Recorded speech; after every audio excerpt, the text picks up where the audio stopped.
Hi, in this video we'll connect a WooCommerce store to B2Brouter from scratch. We'll start by installing the plugin in WordPress, then we'll move to the B2Brouter dashboard to configure the company and get the API key, and we'll finish by creating a test invoice from end to end. Let's start on the WordPress side. Download the latest version of the WooCommerce plugin from the plugin section, and then do the same thing with the B2Brouter plugin. Once activated, you'll see a new menu in the WordPress admin panel. Invoices. The first thing it asks for is an API key. To get it, we need to move to the B2Brouter dashboard, so let's keep this tab open and come back to it in a moment. Now let's go to app.b2brouter.net. If you don't have an account yet, create one now. Once inside, you'll need an active eDoc Exchange subscription. This is what allows you to issue electronic invoices from external applications like WooCommerce. You can check your plan in the subscription section. Now that the company is ready, let's generate the API key. Go to Developers, then API Keys, and copy it.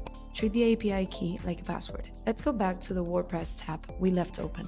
In the API key field, pass the key we just copied and click Validate Key. If everything is working correctly, you'll see your account information displayed directly. This confirms that the connection is working. If you see an error, check that the key is complete and that the eDoc Exchange subscription is active. Still on the same settings page, just below the API key, we find the invoice generation mode. This is where you decide where invoices are issued. Automatic means the plugin issues the invoice when the order status changes to completed.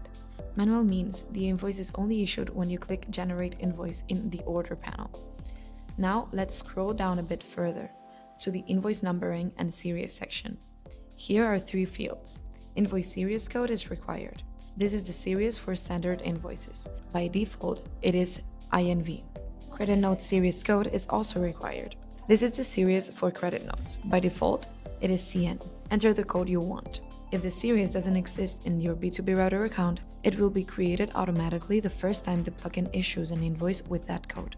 You don't need to create it beforehand in the dashboard. The third field is the invoice numbering pattern.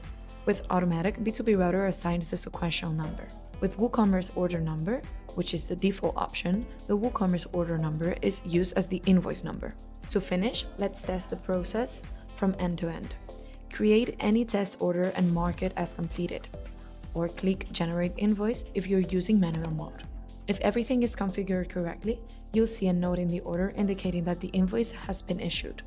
You'll also see the B2Brouter invoice box with the invoice number and date. And if you go back to the B2Brouter dashboard, the invoice will appear under Issued Invoices.